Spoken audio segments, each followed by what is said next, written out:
You have felt it before. A restlessness that has no name.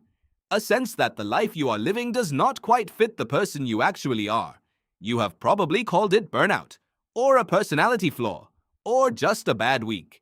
But what if the mismatch is not in you at all? What if you were simply born into the wrong century? The real answer is stranger than a personality quiz could ever tell you.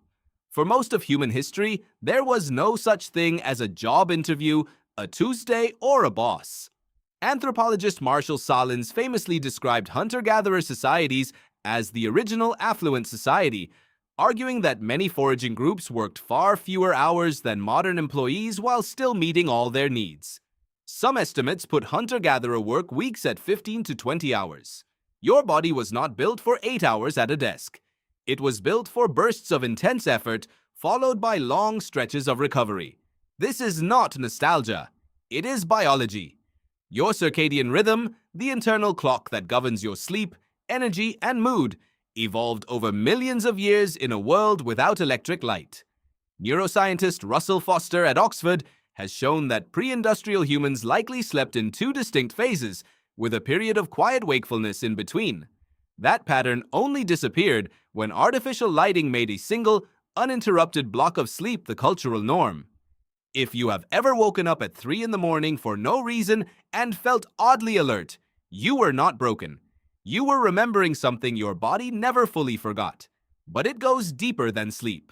Psychologist Peter Gray at Boston College has spent decades studying how children in hunter-gatherer societies learned almost everything through free play and direct apprenticeship with adults, rather than sitting still in rows for hours at a time. Gray argues that the rise in childhood anxiety and depression correlates closely with the decline of unstructured, self-directed play. Your ancestors' children ran, climbed, negotiated, and explored constantly. The mismatch is not a modern invention. It has been building for generations. Consider your attention span. Your brain evolved to notice sudden movement, sudden sound, anything that could signal a predator or an opportunity. This system is called novelty bias, and it kept your ancestors alive. Now that same wiring is hijacked by notifications, autoplay videos, and infinite scroll. You are not weak-willed. You are running ancient software in an environment engineered by people who understand that software better than you do. And then there is community.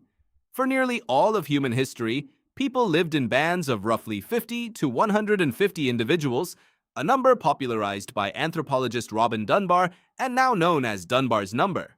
Within that group, everyone knew everyone. Today, many people live in cities of millions while feeling more isolated than a person living alone on the edge of the ice age ever could. Loneliness is not a personal failing. It is what happens when a social animal is placed outside the size of group its brain was built to navigate. Here is where the story takes its strangest turn. Some researchers argue that certain traits considered disorders today, high sensitivity, restlessness, difficulty focusing on repetitive tasks, may have been genuine advantages in ancestral environments. Psychiatrist Thomas Hartman proposed what he called the hunter versus farmer hypothesis, suggesting that traits associated with attention difficulties in modern classrooms might map onto a hunter's constantly scanning attention rather than a farmer's steady, repetitive focus. The hypothesis remains debated, but it points to something important. What we call dysfunction may simply be a skill set without a matching environment. You were not built for fluorescent lighting, notification sounds, or 8 consecutive hours of stillness. You were built for movement, for small, tight-knit groups, for a rhythm of intense effort and total rest. None of this means you should abandon modern life. It means the tiredness you feel is not proof that something is wrong with you. It is proof that something is mismatched between you and your environment. The good news is that mismatch can be narrowed, even if it cannot be erased.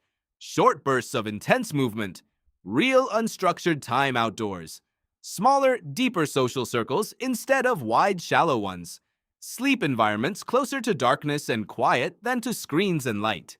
None of this requires abandoning civilization. It requires borrowing back small pieces of the life your body still expects. You have felt it before, a restlessness that has no name. Now you know its name. It is not a flaw. It is a memory, written in your body, of a world you were built for and no longer live in.